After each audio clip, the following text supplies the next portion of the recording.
Acadiana. It's Wednesday, March 10th, 2021, and you're listening to Local News Live, a production of AOC Community Media in partnership with the Acadiana Advocate. Their team of journalists print the stories important to our community and state, and we are happy to read you some of those stories. You can hear Local News Live Monday through Friday from 9 a.m. to 10 a.m.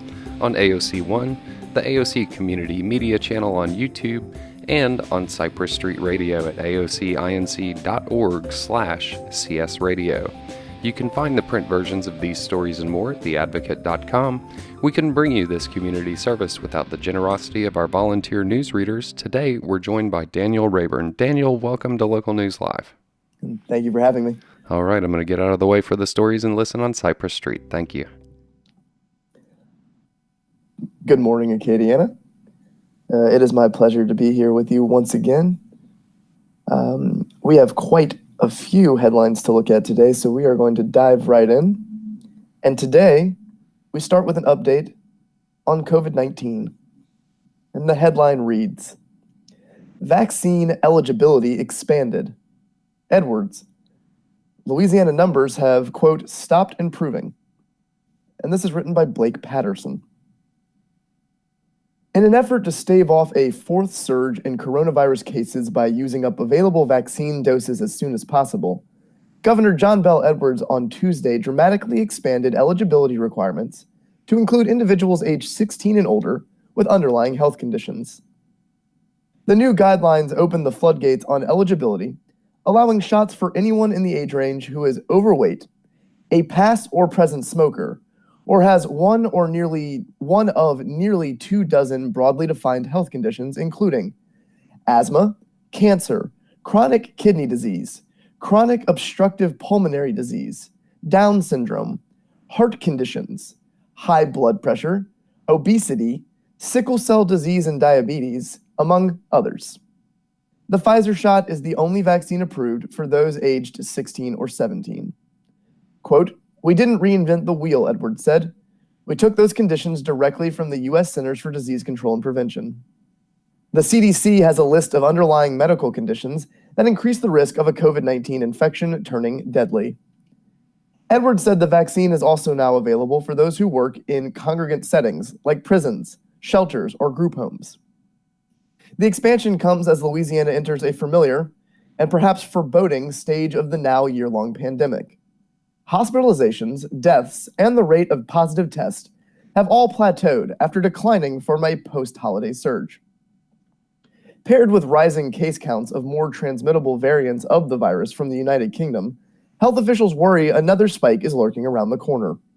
Quote, "We've stopped improving, and in every previous instance when that has happened, there was another surge," Governor Edwards said.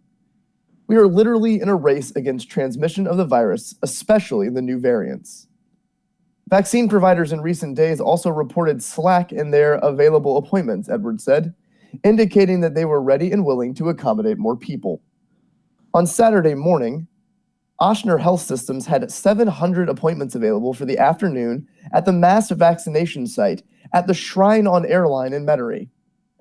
2 weeks earlier, 500 appointments at the Alero Center in Jefferson Parish were filled within 5 minutes. Quote, "Our goal is not to have any vaccine sitting on the shelf any longer than absolutely necessary," Edwards said. "The more people who get vaccinated, the faster this happens, the more likely we will return to normal." Dr. Joe Cantor, the state health officer, said it's particularly important to get needles in arms now so that the state is in a better place when the more transmissible UK variant picks up steam. Cantor highlighted a promising report recently published in the New England Journal of Medicine showing that the available vaccines were efficient against the UK variant. Louisiana has 20 confirmed cases of the UK variant, with 74 others pending confirmation with the CDC. As of Tuesday, 17.3% of Louisiana residents have gotten one vaccine dose, and 9.9% have completed the regimen.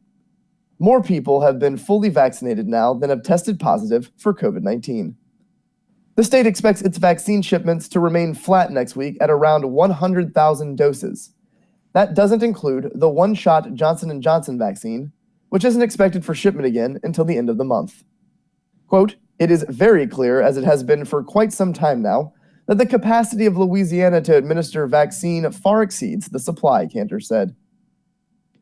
News of the expansion came just as Broad Avenue Pharmacy in New Orleans finally caught up on their wait list, with phones ringing off the hook Tuesday morning ahead of Edwards' official announcement. At one point over the past 3 months, their wait list was 500 people long. Quote, "With this new group, it's pretty daunting because the requirements are very general, and it's a huge group of people," said Chai Tran, the pharmacist at Broad Avenue, noting that some of the requirements remain vague. For example, cancer is listed as a qualifying disease, but it's not clear if that means current or previous cancer, or whether someone who had skin cancer removed but required no further treatment might qualify. Quote, "They haven't really given us specifics," said Tran. The announcement Tuesday also came exactly 1 year after Louisiana confirmed its first case of the coronavirus. To commemorate the pandemic's deadly toll, staff from Governor Edwards' office planted nearly 10,000 white flags, one for each life lost, in front of the state capitol. Quote, "Every one of those flags represents an empty seat in someone's home somewhere, and also an empty place in many people's hearts," Edwards said. "Today, we will plant 11 more." The article follows with a list of who is now newly eligible for the COVID-19 vaccine. It's as follows. Any individual 16 and older is now eligible for the Pfizer vaccine or 18 and older for the Moderna and Johnson & Johnson vaccines with the following conditions. Moderate to severe asthma, cerebrovascular disease, cystic fibrosis, hypertension or high blood pressure, immunocompromised state from blood or bone marrow transplant, immune deficiencies, HIV, use of corticosteroids, or use of other immune weakening medicines, neurological conditions such as dementia, liver disease, being overweight, pulmonary fibrosis, thalassemia, and type 1 diabetes mellitus.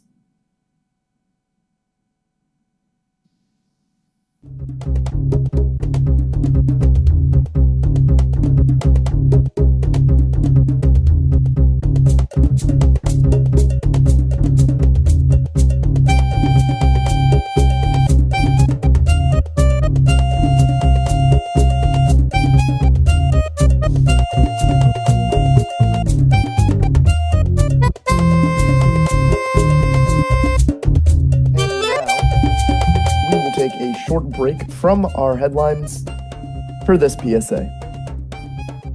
United Way of Acadiana is offering free tax preparation.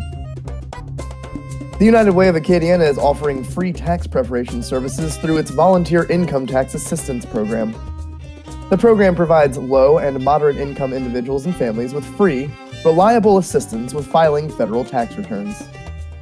There are 12 filing locations participating this year throughout the Acadiana region. Most locations are by appointment only due to COVID-19 safety restrictions. Visit unitedwayofacadiana.org/VITA for site locations, opening dates, and to make appointments. For additional resources, visit myfreetaxes.com to learn more about alternate free or low-cost filing options currently available. The VITA program is just one way the United Way of Acadiana is working to help individuals and families achieve and maintain financial stability. Learn about additional programs by visiting unitedwayofacadiana.org.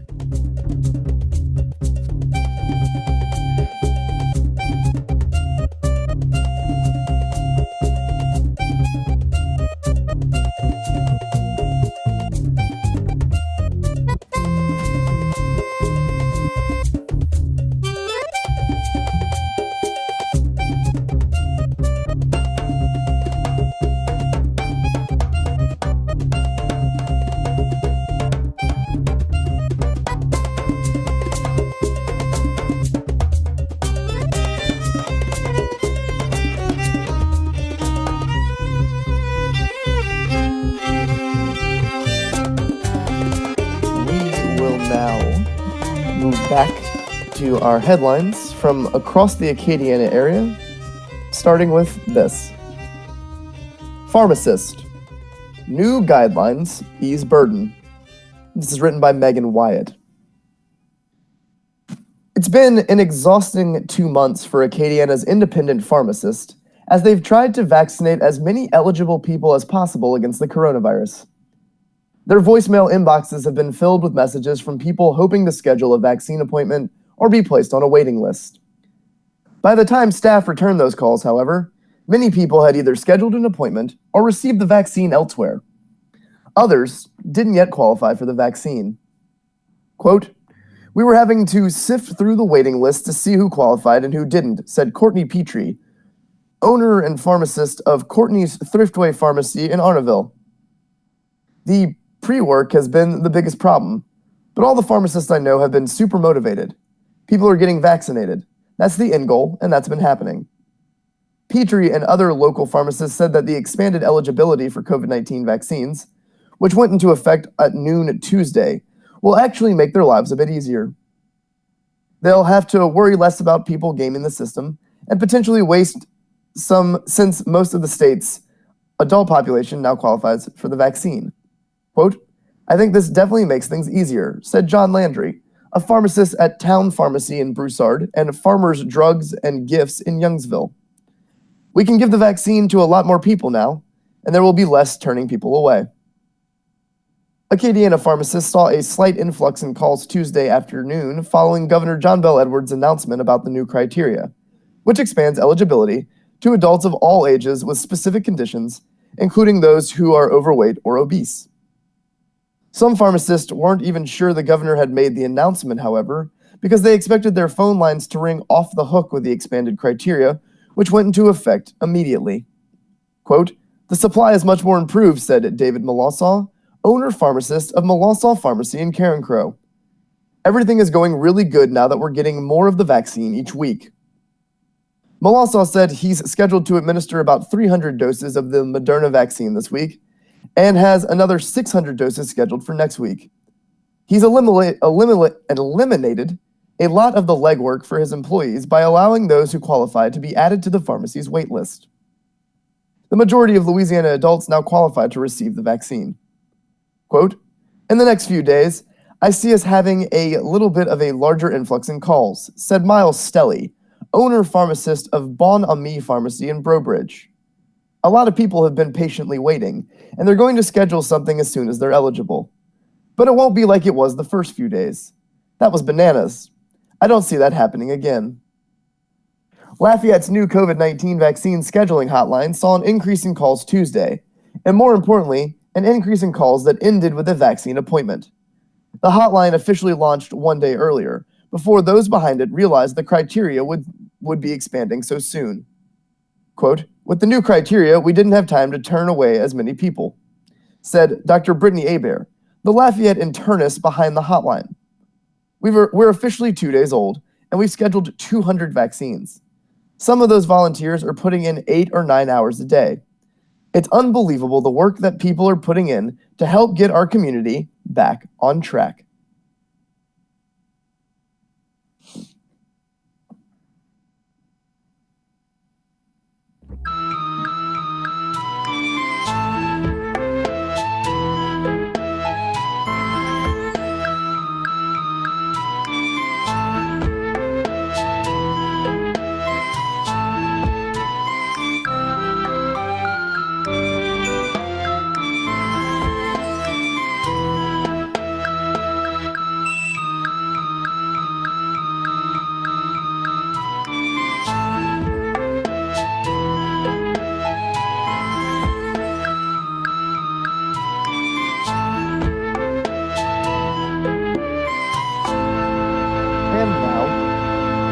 We move to our next headline, which reads, Lafayette Science Museum sets April reopening.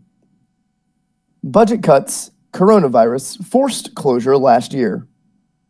And this is written by Ken Stickney. The Lafayette Science Museum will reopen on weekends starting April 10th, the first time since last summer that the downtown institution located at 433 Jefferson Street, will greet visitors. Kevin B. Krantz, administrator, said in a social media post Tuesday morning that the museum will open its doors from 10 a.m. to 6 p.m. Saturday and 1 p.m. to 6 p.m. Sunday. News of the reopening spread quickly on Facebook, with more than 300 shares by early in the day. The facility's closure was announced last year by Lafayette Mayor President Josh Guillory, who cited local government budget shortfalls caused by pandemic-related business closings. The announcement of the reopening came from the museum, but not from City Hall, where government spokesman Jamie Angel said local leadership was thrilled at the news. The museum operates under the umbrella of the Community Development Department.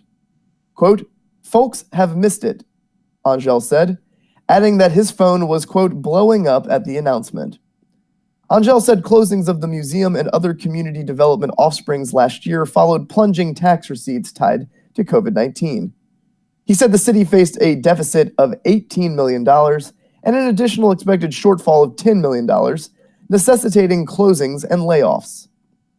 A second blow to city coffers came with the downturn in the oil and gas industry in Acadiana following the start of the pandemic.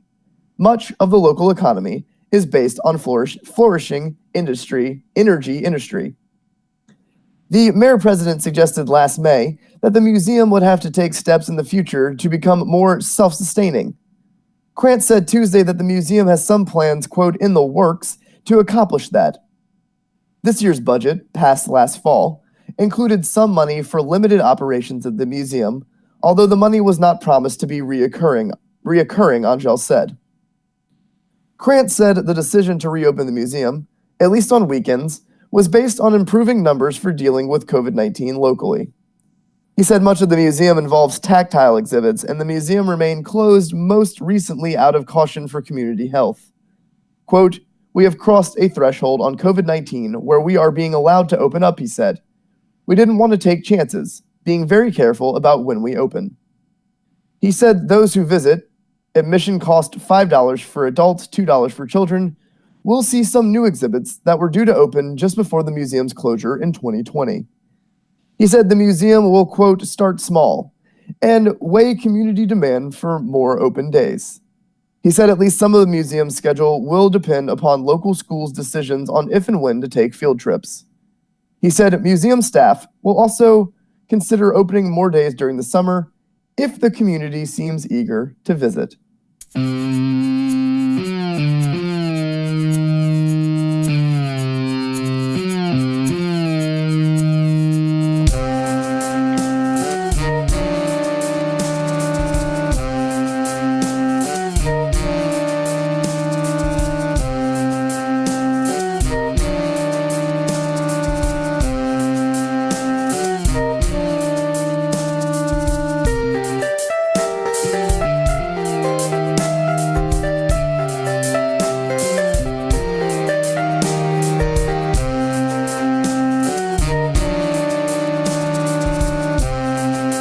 And now, we move to our next headline, which reads, "Battle brews over adult store. Owners told business would violate Karen Crow ordinance." And this is written by Simone Graham. Crave Romance Boutique, which is planning to open a Karen Crow store, could be in violation of that city's obscenity ordinance when it opens next month. Owners Michael and Jolene Menard have leased a space in Derrick Plaza, but were told by city officials last week that some of the items the store plans to sell would go against city ordinance that prohibits the, quote, "distribution of adult videos, literature, and sexual toys." The store, according to its Facebook page, is an upscale adult store specializing in the erotic needs of women and couples. The Menards met with the city manager Don Chauvin last week after Chauvin said that the city received a complaint about the store. Michael Menard said Monday they plan to move forward with the opening and will challenge the measure if they have to.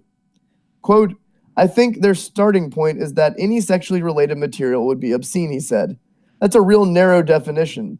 Obscenity has a pretty specific definition. There's nothing that we have that you can't get at Walmart, essentially." We're going to try and work it out. I'm really about honey more than vinegar. The city's obscenity law is similar to Lafayette's law, Chauvin noted, only that Karen Crow officials added the part forbidding the distribution, which allows the Menards to operate legally in Lafayette. Business owners aren't required to disclose to local governments what they plan to sell, but should be aware of local laws, Chauvin said. Quote, "You can sell them on the website, I guess," Chauvin said. "I'm not really in tune with how those laws work, but you definitely can't sell them in a store in Karen Crow. It's not like we're going to police you before you open the store. He's got all kinds of other stuff not prohibited there. He'll be allowed to open, but he won't be allowed to sell those prohibited items."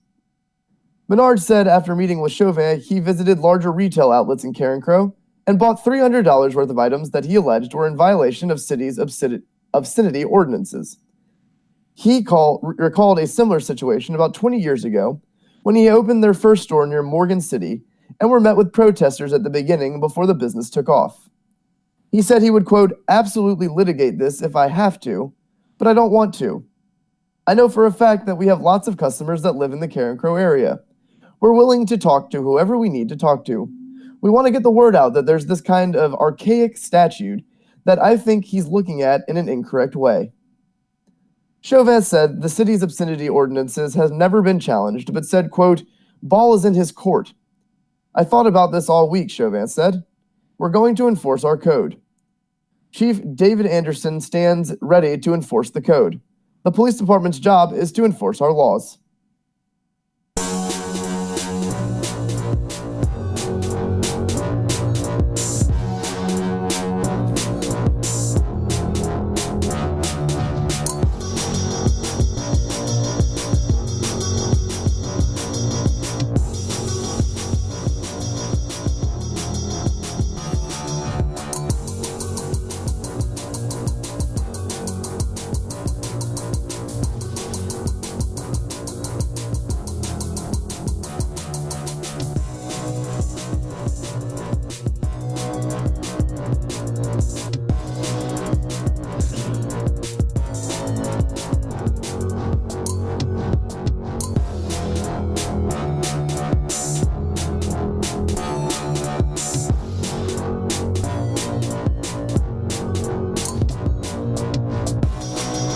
And with that, we will once again take a break from the headlines to now look at our Today in History, famous birthdays, and the daily horoscope. We'll begin with Today in History, which is brought to us by the Associated Press. Today is Wednesday, March 10th, the 69th day of 2021. There are 296 days left in the year. Today's highlight in history. On March 10th, 1864, President Abraham Lincoln assigned Ulysses S. Grant, who had just received his commission as Lieutenant General, to command the armies of the United States. On this date, in 1848, the United States Senate ratified the Treaty of Guadalupe Hidalgo, which ended the Mexican-American War. In 1876, Alexander Graham Bell's assistant, Thomas Watson, heard Bell say over his experimental telephone, "Mr. Watson, come here, I want to see you," from the next room of Bell's Boston laboratory. In 1906, about 1,100 miners in northern France were killed by a coal dust explosion. In 1913, former slave, abolitionist, and Underground Railroad conductor Harriet Tubman died in Auburn, New York. She was in her 90s. In 1914, the Rokeby Venus, a 17th century painting by Diego Velázquez, on display at the National Gallery in London, was slashed multiple times by Mary Richardson, who was protesting the arrest of fellow suffragette Emmeline Pankhurst. The painting was repaired. In 1969, James Earl Ray pleaded guilty in Memphis, Tennessee, to assassinating civil rights leader Martin Luther King Jr. Ray later repudiated the plea, maintaining his innocence until his death. In 2000, Pope John Paul II approved sainthood for Catherine Drexel, a Philadelphia socialite who had taken a vow of poverty and devoted her fortune to helping poor blacks and American Indians. Drexel, who died in 1955, was canonized in October of 2000. 10 years ago today, the House Homeland Security Committee examined Muslim extremism in America during a hearing punctuated by tearful testimony and angry recommendations. 5 years ago today, Donald Trump and his Republican rivals turned their presidential debate in Miami into a mostly respectful but still pointed discussion on Social Security, Islam, trade, and more. 1 year ago today, Bernie Sanders and Joe Biden canceled primary night rallies in Cleveland amid concerns over the spread of the coronavirus.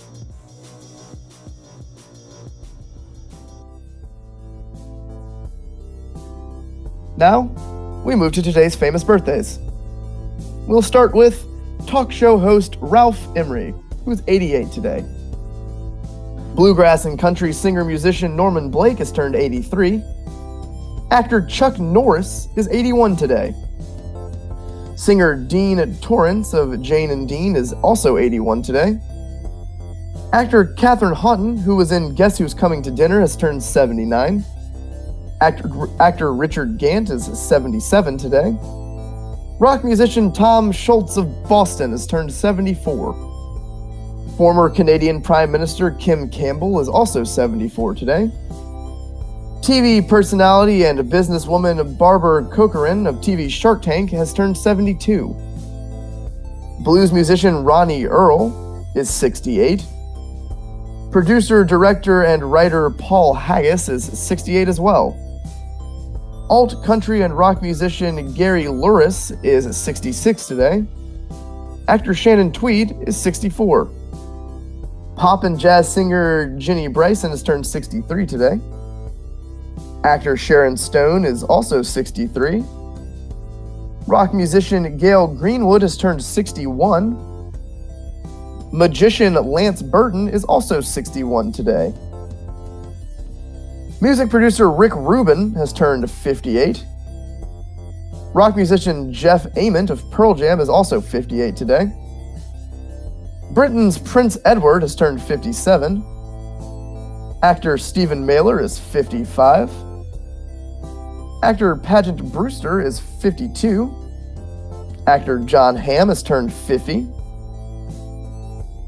Rock musician Jerry Horton of the band Papa Roach is 46 today.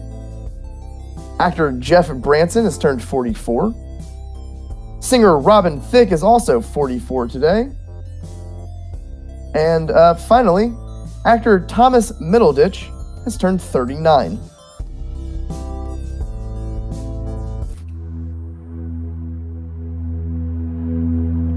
With that, we look at today's daily horoscope. We begin with Pisces, which is birthdays of February 20th to March 20th. Reach out to someone you want to collaborate with, and you will both benefit from the encounter. An idea you have will spark an interest in something that encourages a positive change. For Aries, which is birthdays of March 21st to April 19th, connect with people who have something to offer. Set up interviews, send out your resume, or take action to ensure that you make a difference. For Taurus, which is birthdays of April 20th to May 20th, you'll face opposition if you question what others do. Figure out the best way to get others to support what you're trying to accomplish, or prepare to move forward alone. To Gemini, which is birthdays of May 21st to June 20th, your time is precious, and getting your facts straight will help you make the right choices. Make decisions for the right reasons, and support groups whose causes you agree with. For Cancer, which is June 21st to July 22nd birthdays, put your unique spin on whatever you do, and you'll succeed. Be willing to invest time and effort into your ideas instead of helping someone else get ahead. Learn from experience. For Leo, which is birthdays of July 23rd to August 22nd. Evaluate your relationship with others before making promises you may not want to keep. If a change someone makes is questionable, don't be afraid to walk away.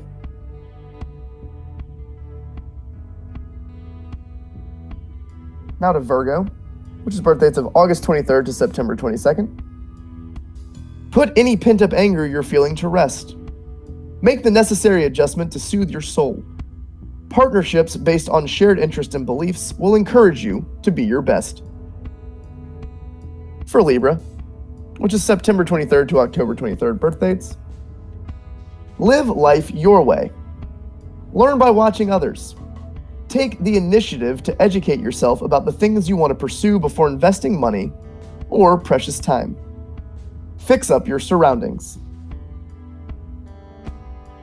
For Scorpio, which is October 24th to November 22nd birthdays, look for unique ways to set up your workspace or add comfort to your home. Incentives that will stimulate your imagination and creativity will help you bring about positive change.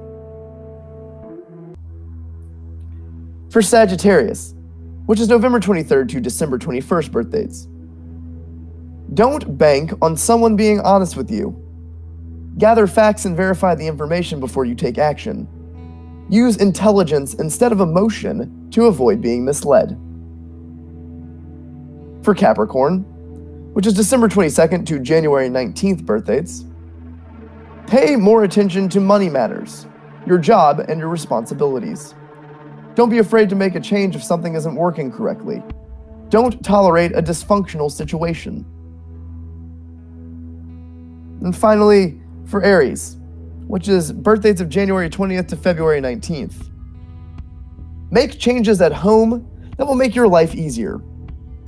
But don't overspend. In most cases, you should be able to economize, recycle, reuse, and redefine, and everything else will fall into place.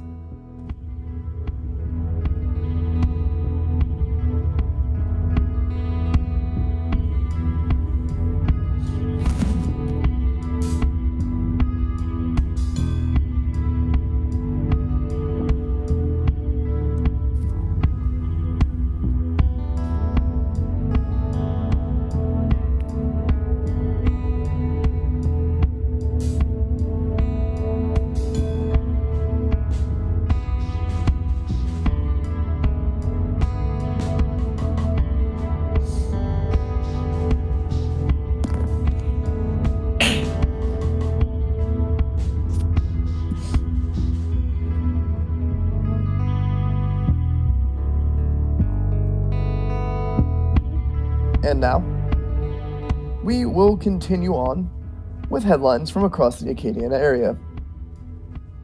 Our next reads, Body of missing Florida man found. Police, vehicle left under I-10 bridge. And this was written by Megan Wyatt. A missing Florida man's body was recovered Monday afternoon near Whiskey Bay along Interstate 10. The body of Thomas Porter, 72, was found by a search party under the Atchafalaya Basin Bridge, near where his vehicle had been discovered days earlier, according to Captain Jenny Higgins, spokesperson for the St. Martin Parish Sheriff's Office. Foul play is not suspected, Higgins said. Porter has been missing since Thursday night, according to his daughter, Kathy Taylor. She wrote a Facebook post that her father, who is diabetic, may have become disoriented while traveling home to Florida from Texas. His abandoned vehicle was discovered Friday under the Basin Bridge. Taylor's post was shared far and wide on social media, and volunteers gathered to search for the missing man in the area where his vehicle had been found. Quote, Heaven has gained one of the coolest guys around, Taylor wrote in a Monday update to her Facebook post. Sadly, we received updates Monday from detectives in charge of the investigation that my dad's body was recovered under the Basin Bridge near where his car was found abandoned. I don't know where to even begin to thank all the people that have helped with the investigation, offered assistance, many prayers, cooked meals, etc. Taylor thanked the St. Martin and Iberia Parish Sheriff's Office for their help in locating Porter, as well as volunteers who offered boats and four-wheelers to assist in the search and called hospitals in an attempt to locate Porter. Quote, We are overwhelmed with everyone's generosity, Taylor wrote. Family, friends, strangers, all wanted to offer their help. The love we felt helped us get through this horrible time. The whole family wanted to make sure everyone knew how thankful we are to everyone.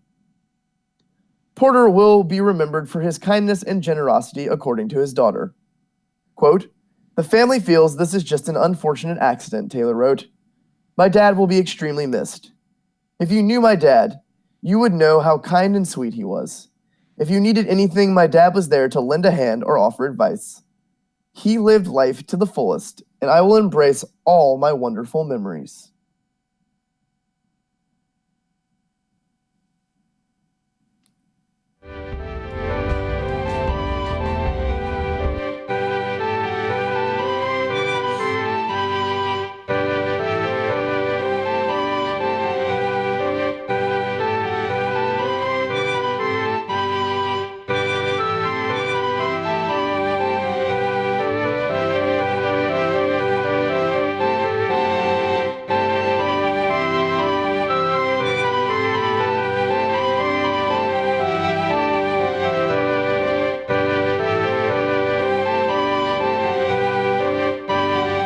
And with that, we will now move to a series of headlines brought to us by the Advocate Crime Blotter.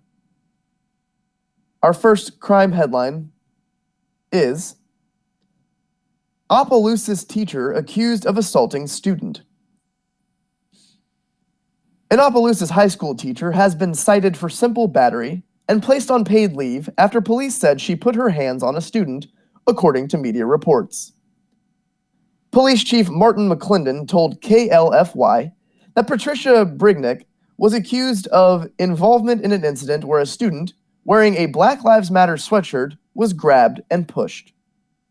The student's parents complained to school administrators, who contacted police, McClendon said.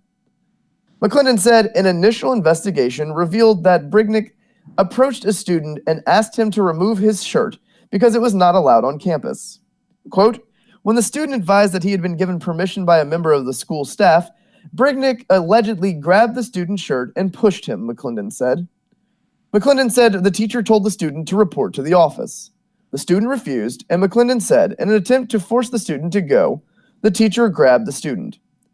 The St. Landry Parish School dress code states that sweatshirts must be plain, solid colored in black, white, heather gray, or dark navy blue with no emblem, logo, or marking.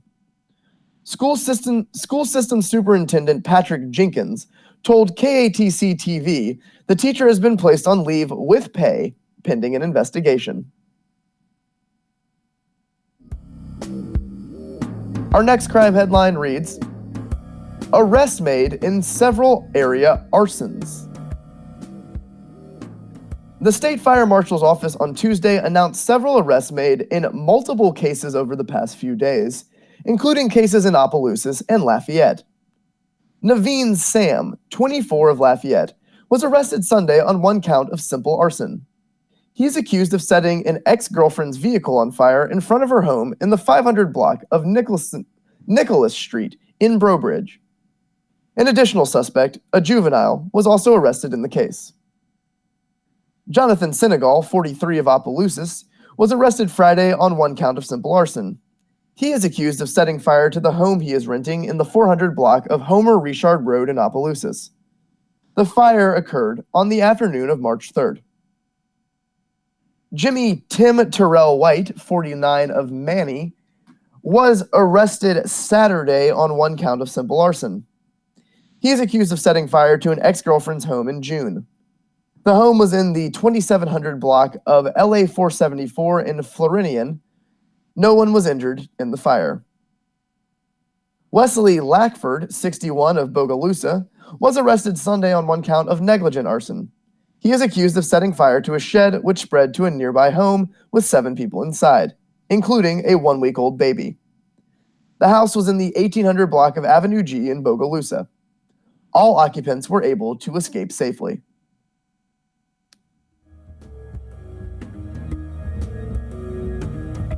Our final crime headline reads, New Iberia man faces 50 child porn counts. Attorney General Jeff Landry announced Monday that its office's cyber crime unit, has arrested an Iberia Parish man accused of internet crimes against children. Shemichael Cunningham, 18 of New Iberia, was charged with 50 counts of pornography involving juveniles under the age of 13. Landry said the arrest was the result of a joint investigation with the Louisiana Bureau of Investigation, Homeland Security Investigations, Iberia Parish Sheriff's Office, and Lafayette Parish Sheriff's Office. Quote, "Crimes against children are intolerable offenses," said Landry.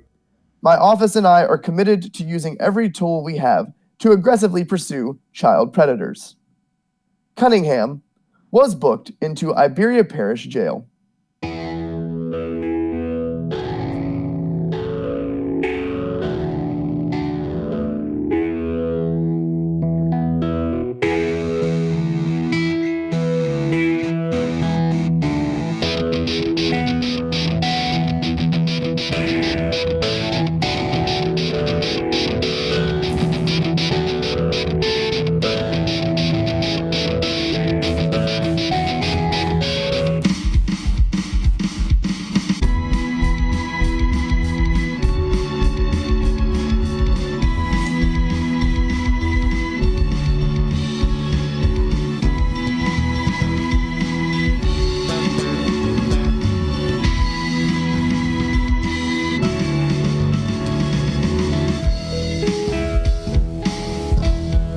And now, we turn our attention to the world of sports with this headline: Tigers slay another 3A giant.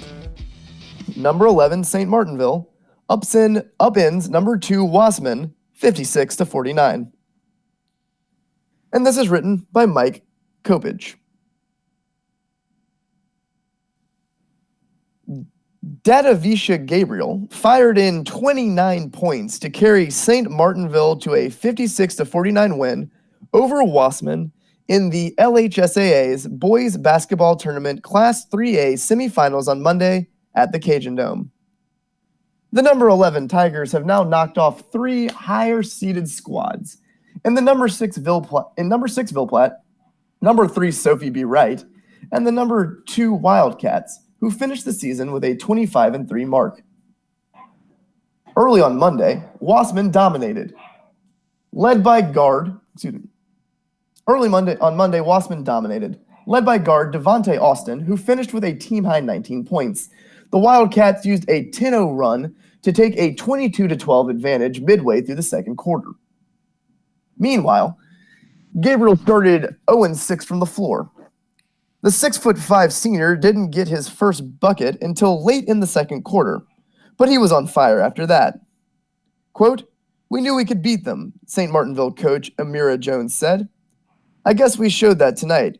We knew that we wouldn't be expecting Datavicius to play the point guard, so we put him at point guard and let him do what he does. I know they weren't expecting that tonight, and he did his thing." At the 7-minute and 35-second mark of the fourth quarter, a Gabriel three-pointer moved the Tigers ahead 40-38, and St. Martinville never relinquished the lead after that. Gabriel moved from the wing to point guard for much of the second half. He finished 10 of 20 from the field with 3 three-pointers for the Tigers, who will face number 1 Madison Prep on Thursday in Lake Charles in the finals. Quote, "I never worry with this group when we're down," Jones said. "We were down more than one time versus Sophie B. Wright. In that game, we were down 19-10. In the third quarter, they went up by 8 on us. We never worry because our guys will always dig in and then they come back on top. We just have to make sure we finish it strong. And we did that tonight." Gabriel didn't get frustrated by the sluggish start. Quote, "Everyone has slow starts," he said. "I wasn't going to stop shooting until I found my shot." Senior guard Andrew Savoie, who made the game-winning three-pointer in the quarterfinals at Sophie B. Wright, was only 2 of 8 from the field on Monday, but he sank a crucial three-pointer during the Tigers' 11-4 run in the fourth. Quote, like Coach said, "In previous games we've been down before and have always found a way to come back," Savoie said. "Coach always says we have roles to play. For myself, I wasn't knocking down shots consistently. You always have to help your teammates, so my job was to go out there and defend, box out, limit second chance points, and boost Dadavich's on offense. Keep him going, keep him sparked up." Tanner Harrison was 4 of 5 from the field, and Devontae Alexander made 3 of 4 field goals for the 23-11 Tigers, who won 10 straight games. Quote, "I've always called them the X Factor," Jones said. "The opponent isn't expecting that. They're worried about number 2, Jalen Mitchell, or number 11. But they can be the key to us winning. Blocking out, being there for a dump-off, making layups, making free throws. If they can get us 10 to 12 points apiece, we can beat anyone in the state." After the Tigers took a 49-42 lead on a Gabriel free throw with 4 minutes and 14 seconds remaining, the Wildcats scored 5 straight points. Austin, however, fouled out with his team trailing 51-47 with 57 seconds to go. Junior guard Albert Shell and 6'5" senior forward Caleb Raven each had 10 points for Wassman, which was 4 of 23 from three-point range and 3 for 10 from the free throw line. Jones said his team will be ready Thursday. "We still have business to take care of," he said. "We played Madison Prep in the preseason Hall of Fame game.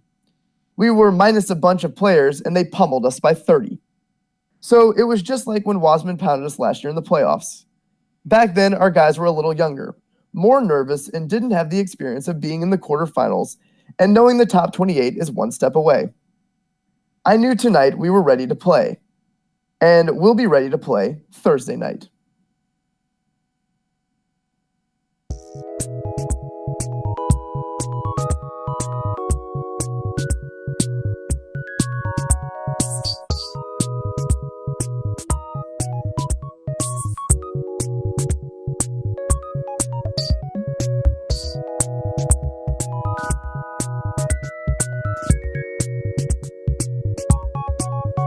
We will now take another brief break from our headlines for this PSA. Reach a larger audience. Speak to your local community. Express your uncensored opinion on our hashtag free speech platform. A few of the many reasons to join AOC. Amplify your voice on our channels. Go to aocinc.org/submit. Need access to tools and equipment? Go to aocinc.org/join. You can also tag us when you share your program on social media, and we'll help amplify your message by sharing on our platforms. At AOC Community Media on Facebook, at AOCNLFT on Twitter, and at AOC Community Media on Instagram. You can find it all at aocinc.org.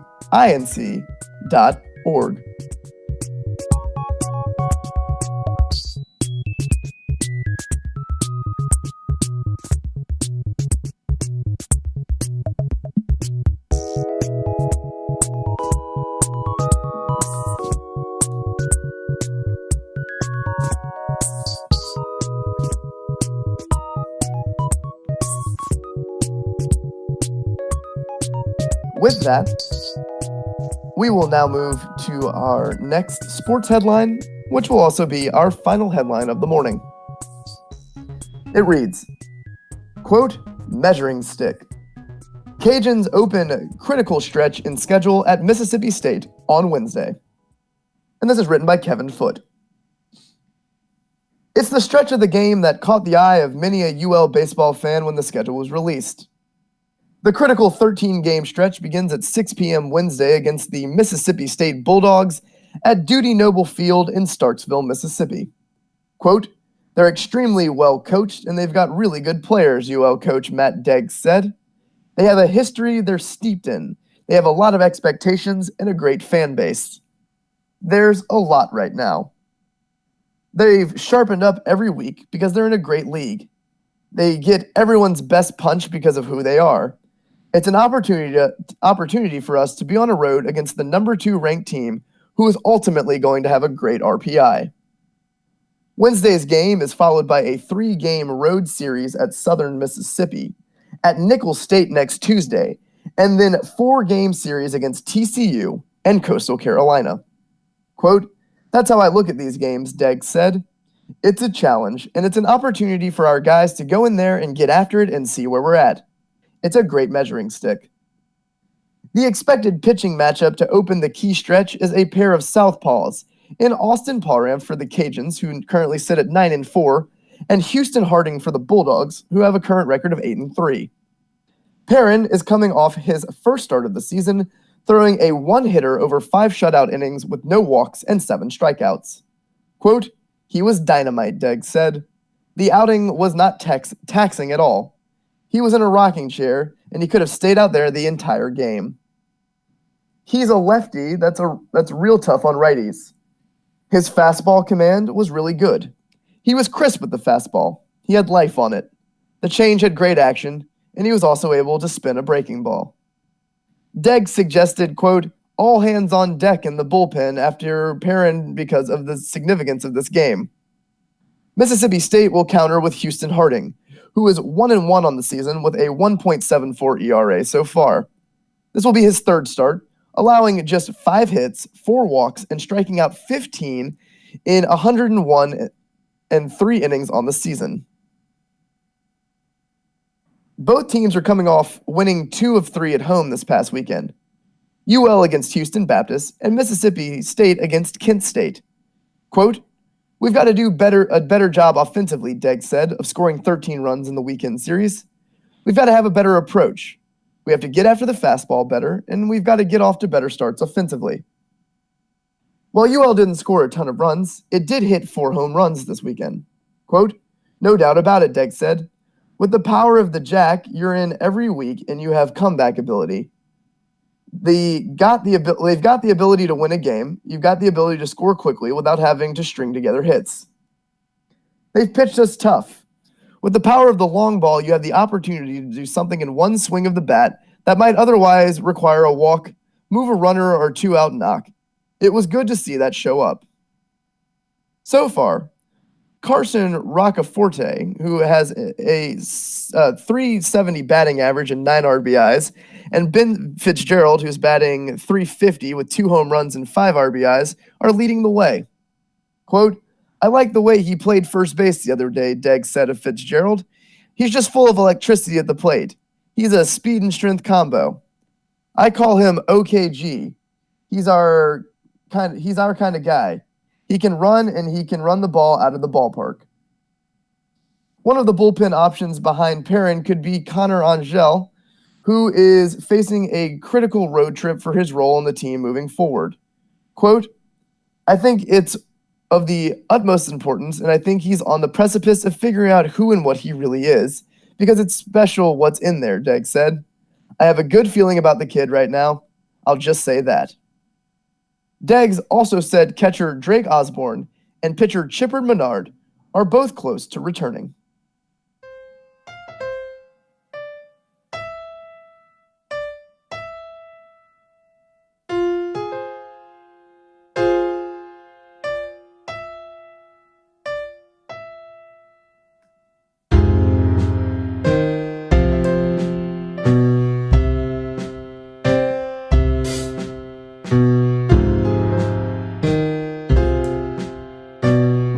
Our program today, we will take a look at the funerals in the Acadiana area. We start with James Abity Sr. with services at Nativity of Our Lady Catholic Church in New Iberia at 11 a.m. We have Don Broussard with services at the Delome Chapel of the Flowers at 1 p.m. And finally, Cora Lang with service at St. John Catholic Church in Henry at 2 p.m.